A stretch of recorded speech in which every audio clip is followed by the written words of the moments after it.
We ended our discussion on Monday with cellular respiration. Right? There are a lot of molecules to know. Again, pay attention to any that I have folded. Right?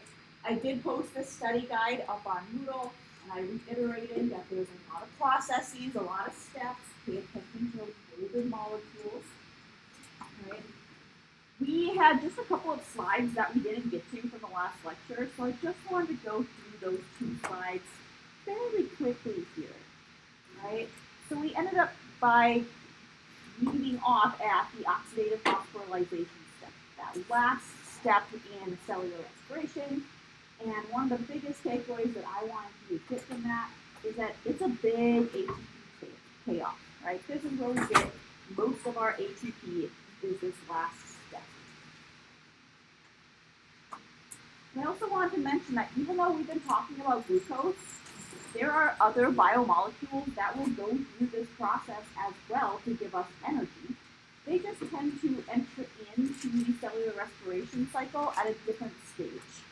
Right, so if we look at proteins here, right, once they're broken down into amino acids, they will either enter into the breakdown of pyruvates or enter in where it becomes acetyl-CoA. Right, they don't start at the beginning. Right, so there's other methods to go through this. Right, and that's all we had for the last bit of last week's. I don't know. I think it's Monday today. Last Monday's lecture. So today we're going to switch our focus to talk about fermentation and anaerobic respiration. Right? So we know that aerobic respiration is what we just went through. Right? We need oxygen. Oxygen is that final electron acceptor. Right? But there are anaerobic organisms out there, meaning they don't necessarily need oxygen in order to create energy, in order to create ATP. Right? They tend to be smaller organisms, right? Like bacteria, archaea, some fungi, or muscle cells. Right? They're not an organism, but rather a cell type can also go through a type of anaerobic use. Right? So if we're an anaerobic organism, we don't need oxygen. Right? You're either going to use anaerobic respiration or fermentation. And those are two different things which we will define on the next few slides here. Right? Now, some organisms have the ability to do both. Right? We call them facultative anaerobes. Right? So when there's oxygen, right, they will go through cellular respiration. Right? They will use oxygen as that final electron acceptor. But when oxygen is not available, they can revert to these different methods in order to keep creating ATP. Whether that's fermentation, whether that's going through respiration with a different molecule other than oxygen. All right, so lots of examples of this here. Anaerobic respiration and fermentation are two pathways we will learn about that do not need oxygen, but can still generate energy.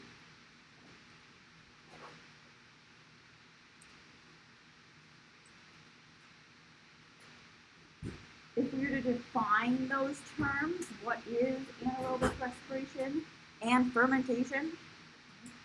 Well, anaerobic respiration is essentially the same thing as cellular respiration, but instead of using oxygen to accept that electron in the electron transport chain, we're using some other molecule. Right? There's a variety of other molecules. Right? Whereas fermentation, right, we're not going through all 4 steps of respiration. Rather, we're still producing ATP, but in much smaller amounts because we're only going through glycolysis. Right? So after glycolysis, it ends. Right? We do have a next step where we have to regenerate our molecule of energy plus. We will walk over how that's done. Right? But basically, we go through glycolysis, that's it. Lots of different organisms use fermentation. Right? I think this is a good image kind of illustrating, depending on the organism we're talking about, right, we as humans can utilize their ability to ferment, right, to make things like soy sauce and cheese and yogurts. as well as different alcohols or breads, right? So we can harness their process of fermentation to our benefit. Right, so anaerobic respiration, same thing as aerobic, but we're not using oxygen, using some other molecule. Fermentation is only that glycolysis step, and then we're going to regenerate our molecule of NAD+.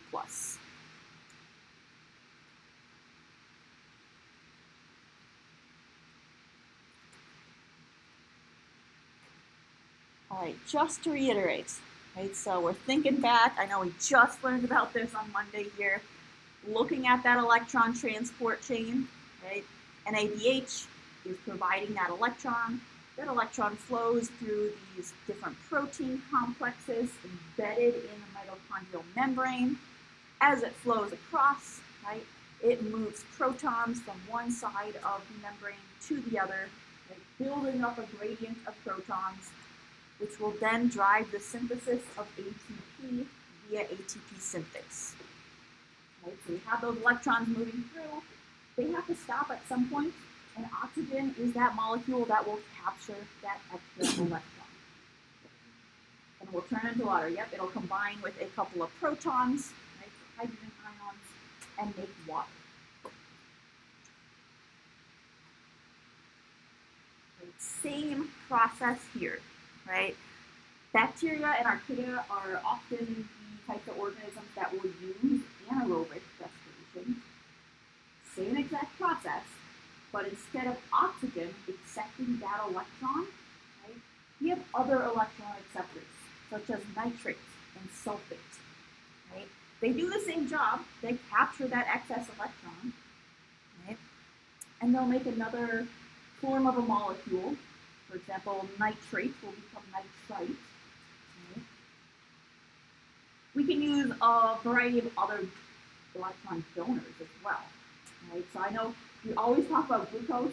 Glucose can still donate. We call it the electron filler because we start with glucose and we end up with molecules that could donate electrons. Right? But other molecules can go through this process as well, just like we talked about, lipids can go through cellular respiration. Right? We can have other types of molecules go through cellular respiration and then end up accepting, having a different acceptor for that electron. We're still using the electron transport chain. We're still using ATP synthase. Everything is the same. Anaerobic. Yep. So anaerobic, we are not using oxygen. We're using some other electron acceptor.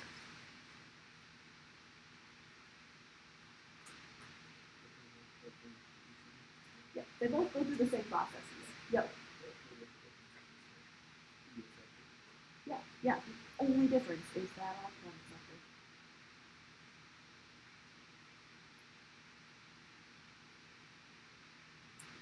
All right, let's walk through an example of this, just so you can see how this is working. Okay. So if we look at anaerobic respiration, we're going to use nitrate as our final electron acceptor. You notice everything is working in the same manner. Right?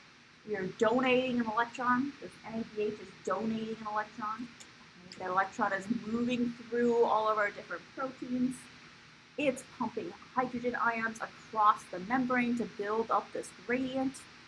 Right? This gradient is powering our ATP synthase molecule to produce ATP. But instead of having oxygen here, we get this nitrate. Right? So instead of nitrate, I keep getting those mixed up. There's like a subtle difference between the two. Nitrate is the final acceptor, right? It will accept that electron as well as two hydrogen ions, just like oxygen does when it makes water. Right? We're also going to make water here, but we're also going to create nitrite, which is missing one oxygen. That oxygen went to create water. Right? This is not a process that I would expect you to know per se, right? I would never ask you to draw this out for anaerobic respiration, but theoretically you should be able to, because we already know how to do this for oxygen, and there's this minor change. Right? Big picture here, we're not using oxygen.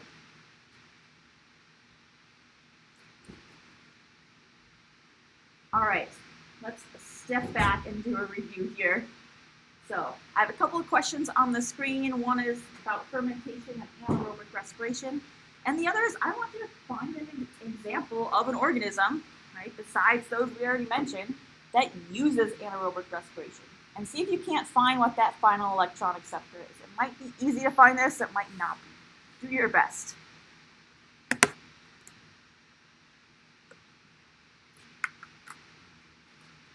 And you can talk with your neighbor.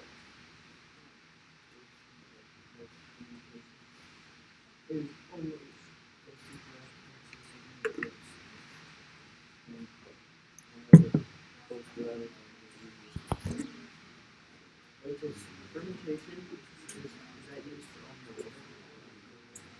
for Or anaerobic. Yeah. We haven't gone through fermentation yet, but we should know the difference at this point.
All right, why is it incorrect to say that fermentation and anaerobic respiration are the same thing?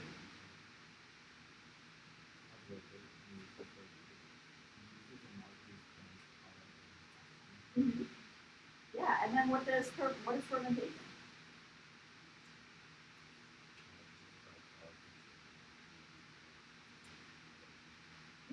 Yeah. So they're similar in the fact that they will both go through glycolysis. Fermentation ends at glycolysis. Anaerobic will continue on and just use a different electron acceptor. Did anybody find an example of an organism?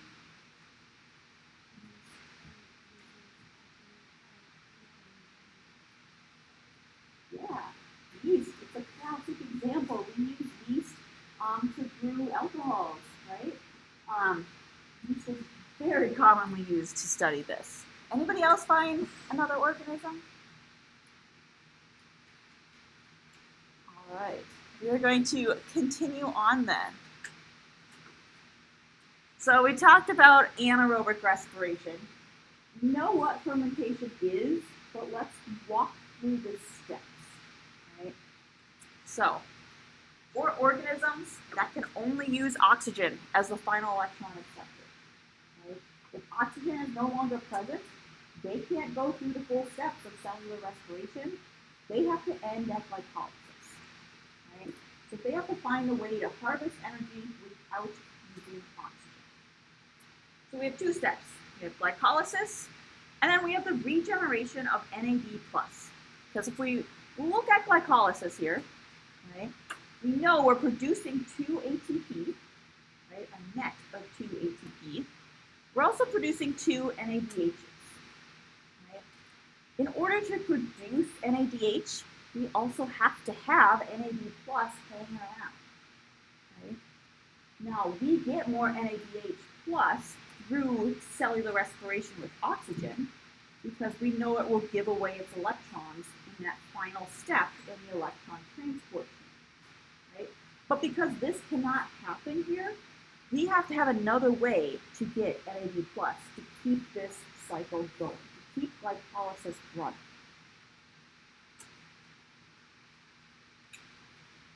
All right, why do we need to regenerate it? Why won't it just stop when it's done? Well, there's a couple of problems with that, right? The buildup of NADH is problematic. Right? When there's a lot of NADH, it's going to start to haphazardly give away its electrons and protons. Right? It just really wants to get rid of it. It's going to donate it whenever and wherever possible. Right? And this is a problem. This can create molecules that we call free radicals, and free radicals damage our DNA and our cellular proteins, right? So when there's too much NADH giving away its protons and electrons, right, with no regard to who it's giving it to, right, we're going to get some damaging chemicals. Right? So we don't want that to happen, right? That's the first reason. The second reason is what I mentioned prior, right? There's a decrease in NAD+, and we need NAD+ to keep glycolysis running. Right? So that's the problem that organisms that go through fermentation have to overcome. Right? They can go through glycolysis no problem. They can make NADH. Right? They can make some ATP, but they're going to get too much NADH and not enough NAD+. Right? So they have to figure out a way to combat this. And there's two common solutions to this. One is lactic acid fermentation, and the other is alcohol fermentation. So lactic acid fermentation, we commonly see this within our own muscle cells. Alcohol fermentation is how we make beers.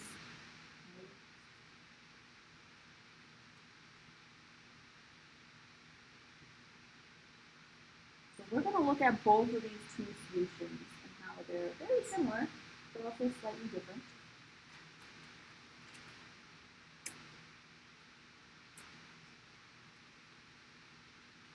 Let's look at lactic acid fermentation first. Okay, so pyruvate is made at the end of glycolysis. Right? So we've done glycolysis, same manner as we've seen before. This pyruvate is then going to be reduced to make lactate. Right? So instead of pyruvate going on and continuing with the cellular respiration cycle, it can't because we don't have oxygen. Instead, that pyruvate is going to become lactate. When it becomes lactate, right, it has to gain, right, electrons are used to reduce the pyruvate, right, and that electrons have to come from somewhere. Those electrons are coming from NADH that were produced during glycolysis. Right? So normally this NADH would be used in that last step in oxidative phosphorylation in the electron transport chain. Now it's being used to regenerate NAD+. So it gives away its electron to make lactate, electron and proton. Right? We often see this in our muscle cells. So if you're working out, right, and maybe it's a hard workout, right, you're not getting enough oxygen to those cells, our muscle cells will revert to making a lactic acid. right? And that lactic acid will build up. Once there's sufficient oxygen, right? Maybe we're taking a breather, we're walking around, combing, very often, as you can tell, right? We're just not working out. We're consuming a good amount of oxygen, right? Then that lactate can be reverted back to pyruvate, and then that pyruvate can go through the cellular respiration cycle, right? There's also bacteria, right? This Streptococcus lactis, right, is a bacteria that makes lactic acid, and it's one that we utilize to make things like cheese and yogurt. Right? So organisms as a whole can do this, but also certain cells in mammals, right? Particularly muscle cells.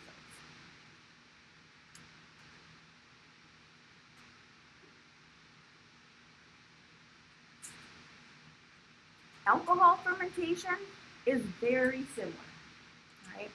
But we're not making lactate, instead we're making ethanol. So again, glycolysis is happening as usual. You get pyruvate. Pyruvate is turned into an alcohol, specifically ethanol. Right? So it's going to be broken down, right? Pyruvate will be broken down.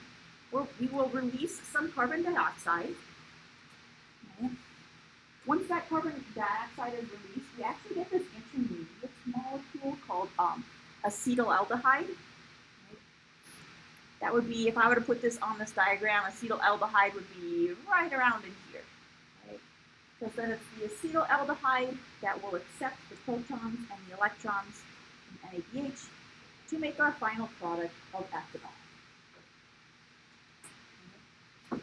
The same thing, we're making a product, right, that in the process of making that product, we are taking away the electrons from NADH so we can regenerate this NAD+. Just two slightly different pathways.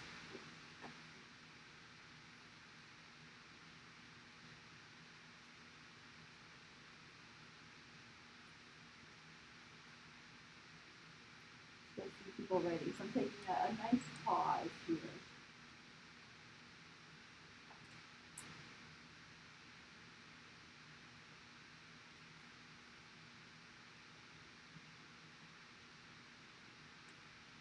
All right, so to review, we're breaking down organic molecules to harvest energy, but without using oxygen, right? Because we can't go through the rest of the steps of cellular respiration. We stop at glycolysis, but we have to regenerate that NAD+. Two different pathways that are commonly used are either to make lactate or make ethanol.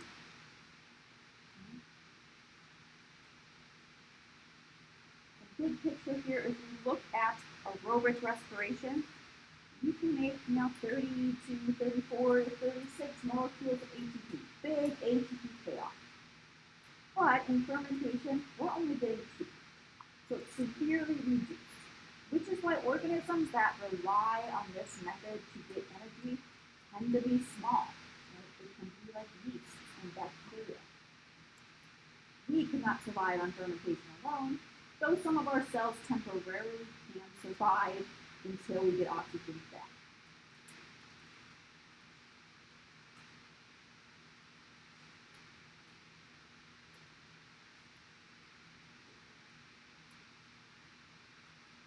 All right, so we are producing some ATP here.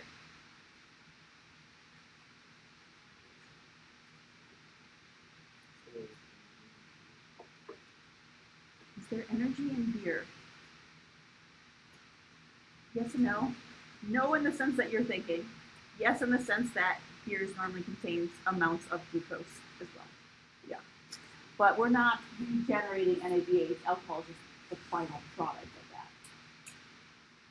All right, so we're going to start with our first case study. And I will read this out in its entirety here. So this is a case study that actually happened. Right? And there's been a couple other similar studies beyond this one that have occurred since. In this case study, we have a 61-year-old man who has a history of home brewing, so he likes to make his own beer. He stumbled into a Texas emergency room complaining of dizziness. Nurses ran a breathalyzer test, and sure enough, the man's blood alcohol concentration was a whopping 0.37%, or almost 5 times the legal limit for driving in Texas. There was just one hitch. The man said he had not touched a drop of alcohol that day. He would get drunk out of the blue on a Sunday morning after being at church, or really just any time, says Barbara Cordell, the dean of nursing at Panola College in Carthage, Texas. His wife was so dismayed about it that she even brought a breathalyzer. Other medical professions just chalked the man's problem up to closet drinking. Right? But Cordell and Dr. Justin McCarthy, a gastroenterologist in Lubbock, wanted to figure out what was really going on. So the team searched the man's belongings for liquor, then isolated him in a hospital room for 24 hours. Throughout the day, he ate carbohydrate-rich foods, and the doctor periodically checked his blood for alcohol. At one point, it rose to 0.12%. Right, so we have a man getting drunk, but he claims that he is not drinking any alcohol. I want you to work through these next few questions in the next 5 minutes. So what is going on? What organism is likely responsible? What is unique about this organism? Okay. And how can this organism survive on such low amounts of ATP? I crossed out diagramming out the process with the inputs and outputs, but I left it on here in case you wanted to do that on your own to help you study. All right, so what is going on here?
Yeah.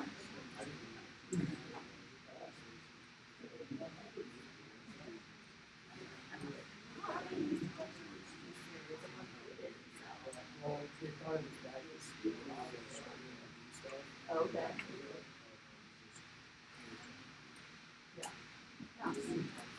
All right, so what's going on here? What is happening to this man? Yeast.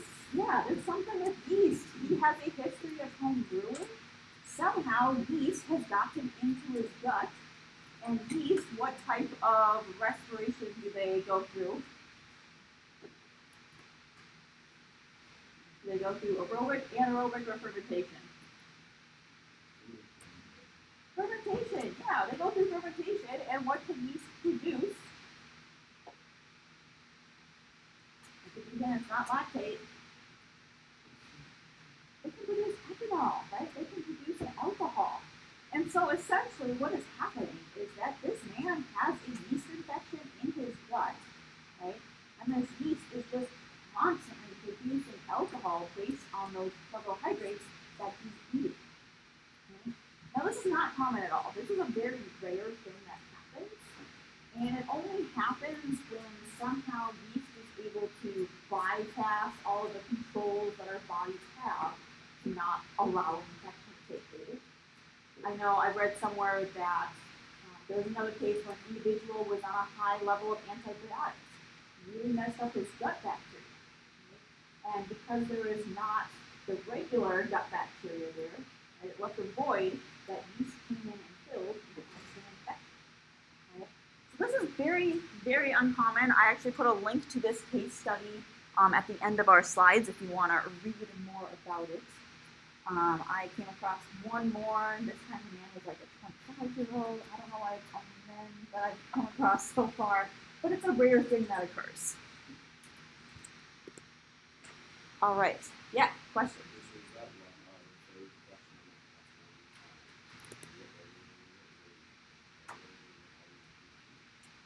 It is probably an anaerobic organism. Right? It could be a facilitative anaerobic. I think yeast is actually a facultative anaerobe. I would have to look it up. That should be an easy thing to look up, though. I think they can also go through respiration in the presence of oxygen, but are really good at fermenting as well. Any other questions? All right, I put this slide in here because we're about to move on to our content check. All right, so that cellular respiration drawing is due on Friday, as well as our exam corrections. And I have made the next scientific literacy assignment available on Moodle. That is due next Wednesday. All right, let's turn to our content check. So we're going to walk through a case study here about the cyanide murder. So this is a case that actually happened. Maybe you've heard of it, maybe you haven't. I'm going to pass around some questions that will go along with this case study.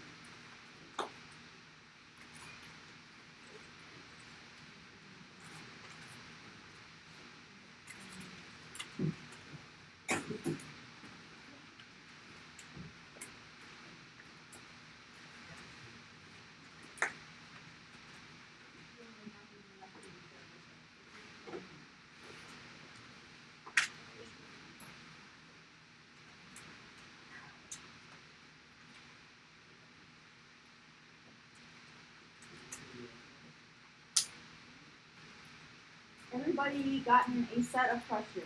There might be some extras. If there's extras, just go ahead and leave them on the table. I'll collect them after class.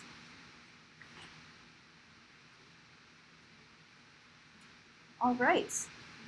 Let's begin with an introduction to our case. All right, so we're going to envision that you work as a medical examiner in the office for a major metropolitan city.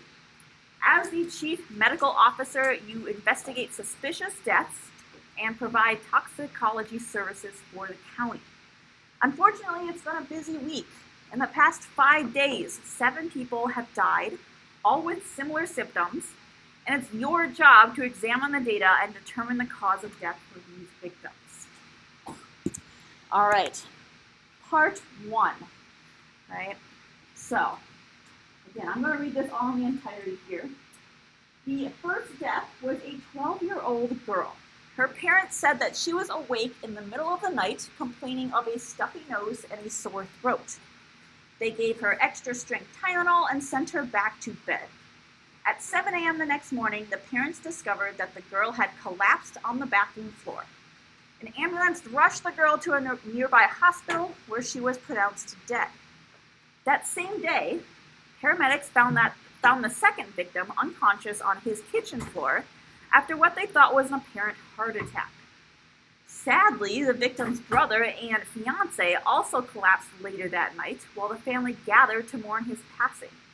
Both had taken Tylenol to help them cope with their loss shortly before collapsing. Neither survived. In the next 4 days, 4 other similar deaths were reported, all in the same neighborhood, all with similar symptoms. Right? Symptoms exhibited by these patients were dizziness, confusion, headache, shortness of breath and rapid breathing, and vomiting. And most of the deaths were very rapid, occurring within a few hours of the symptoms. So, part 1, we have a couple of questions here. I want to give you a few minutes to work through these couple of questions. All right? So, are there any similarities? In your opinion, are these deaths connected?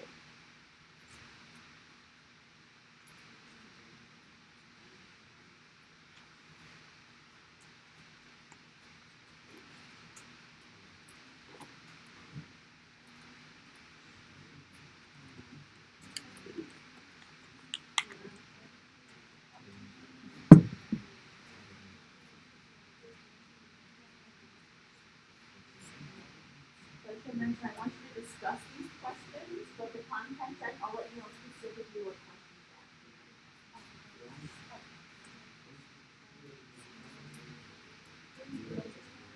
So, I'll tell you now, the content check is non-component. But we have to go through the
So what questions would you want to ask the families if you're trying to investigate the cause of these deaths? What questions would you ask?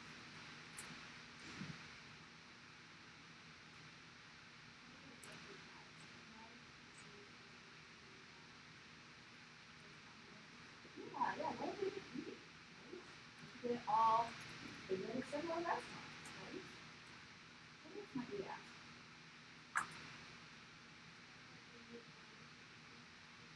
Yeah, where's they gone? Where's they been, right?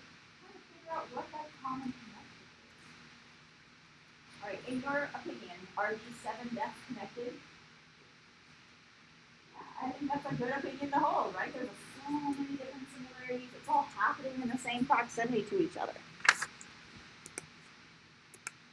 All right. Let's go on to part 2, the autopsy report. So the autopsy report is completed, and after reading the file, you determine that the immediate cause of death was hypoxia, so suffocation or lack of oxygen. Tissue sections from the heart, lung, kidney, and liver all show massive cell death. Staining with specific dyes showed major mitochondrial damage within the affected tissues. And the oxygen level in the patient's blood were approximately 110, something per mercury, I forget the specific unit there, right? But that normal range is between 75 to 100. All right, so set up 2 more questions to work through now that you know a little bit more about what's going on.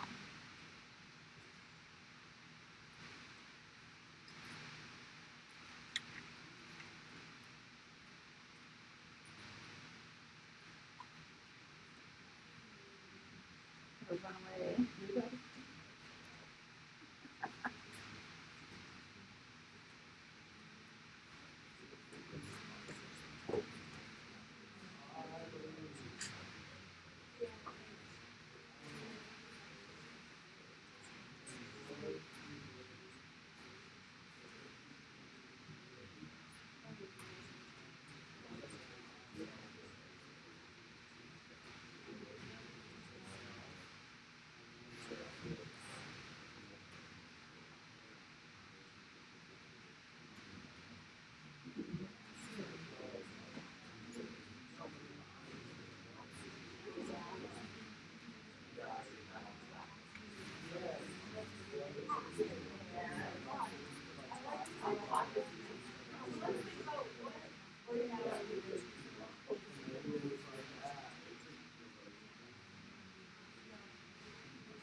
Oh, oxidative I'm on the stuff. It's the last stuff.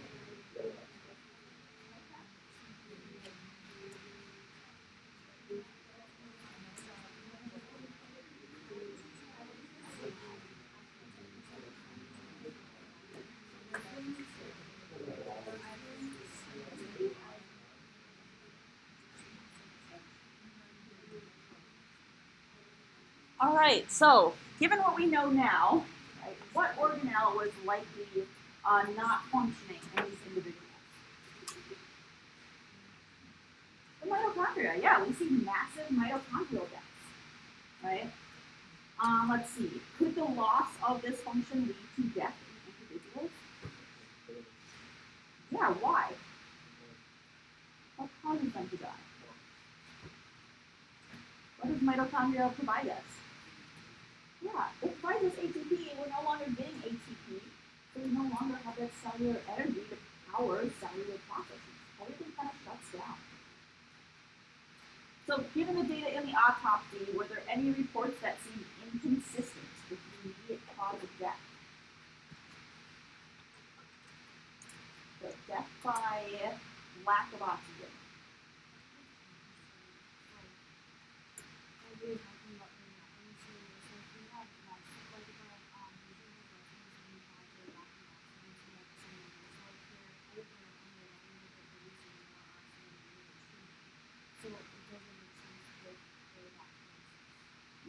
Yeah, it doesn't make sense, right? They died from lack of oxygen, but they have an abundance of oxygen in their cells, right? There's an inconsistency here. Something is going on. All right, let's go into a detailed analysis. So, detailed analysis of the damaged cells showed that ATP levels in the mitochondria were very low.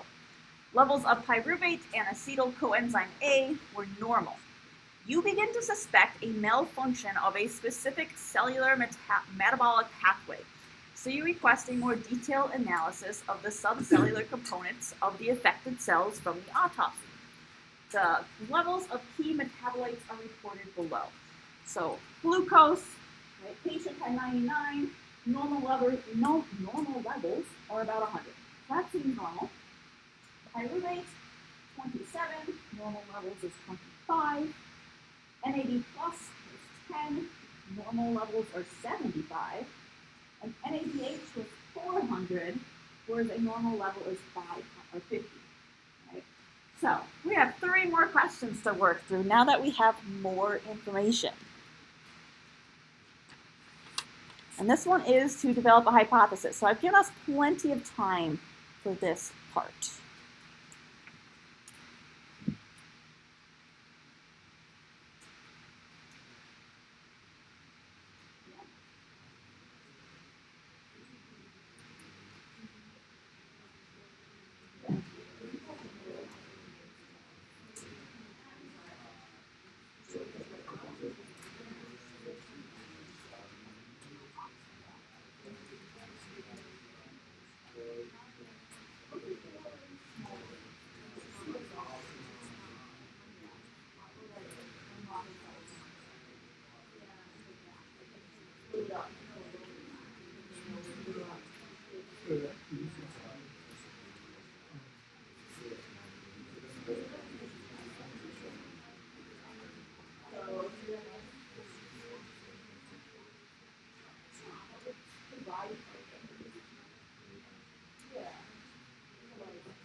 those levels of metabolites come into play and how they could reduce irritability.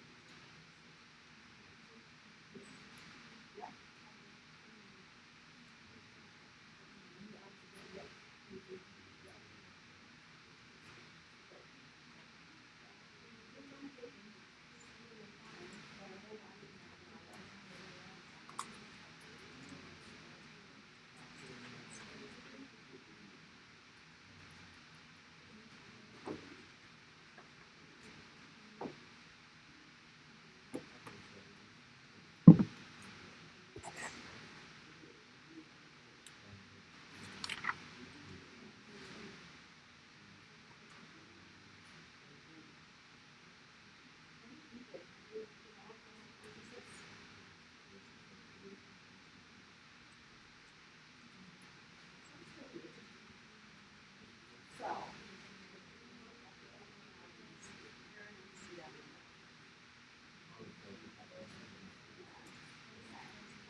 So, we're seeing that plus levels of flow.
All right, let's go through this together because this is one of the tougher parts of this case study.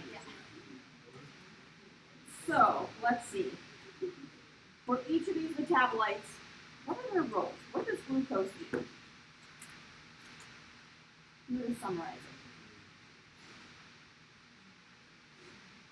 it. Glucose is at the very beginning of cellular respiration. Is it a product or a reactant?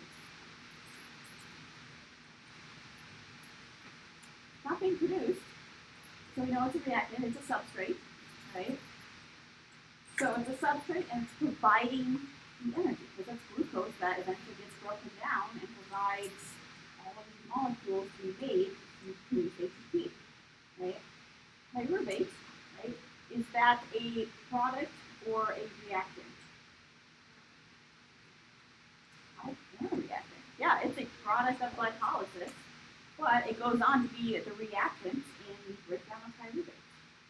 What about NADH and NAD+? What are their roles? What do they do?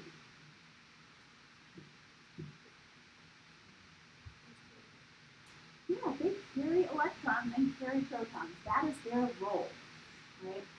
So if we were to look at our table here, what are the abnormalities that we are seeing? NAD plus and NADH, yeah. So, NADH, NAD plus, right? There's something abnormal about them. Which of the pathways of cellular respiration do you think might be affected here?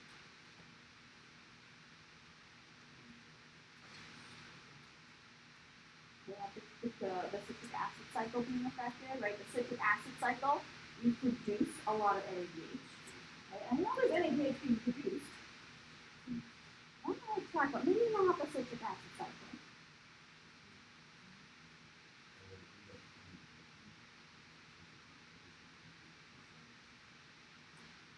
That's a good hypothesis that it could be fermentation because we're not regenerating the NAD plus. Right? Really good hypothesis, but that's not the case here. So it's not fermentation because we still have oxygen present. What are the parts of cellular respiration? Electron transport chain. Why? What's happening there?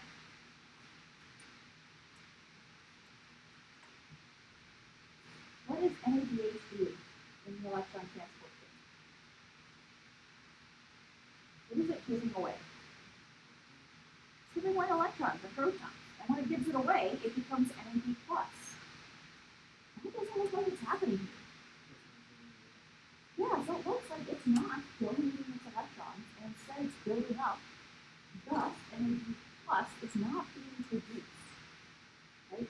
Something is happening here. We think it's the electron transport chain that is being stopped, blocked, somehow.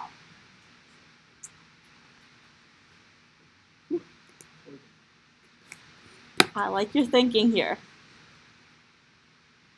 All right, I know we're running short on time, so what I'm going to have you do is that this content check will be due on Friday instead. Give you an extension. So this detailed analysis. We are now convinced that you know the cause of death for these victims and quickly report it back to the police, as this is a very dangerous situation. After realizing that the electron transport chain was no longer functioning, you started to suspect poisoning and ran a blood test for various poisons that you knew affected the electron transport chain. The tests from all 7 patients came back positive for cyanide. Cyanide irreversibly binds to cytochrome C oxidase of the electron transport chain and prevents the transfer of electrons to oxygen, the final electron acceptor. Right? So cytochrome C oxidase is one of those proteins embedded in the mitochondria.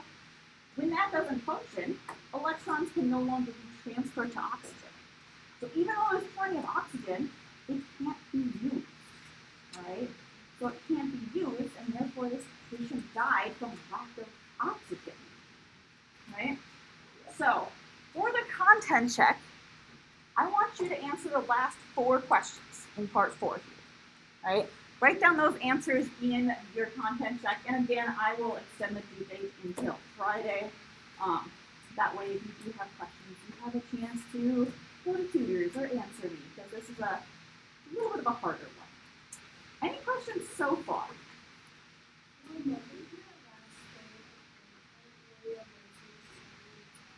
Yep, exactly. So we have Friday and Monday of content, and then exam on Friday, study day on Wednesday.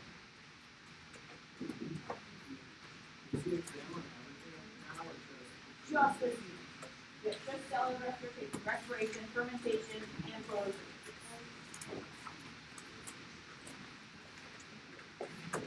Is it going to be 45 questions or less? Well, if you are similar to the last exam. Similar? Yeah.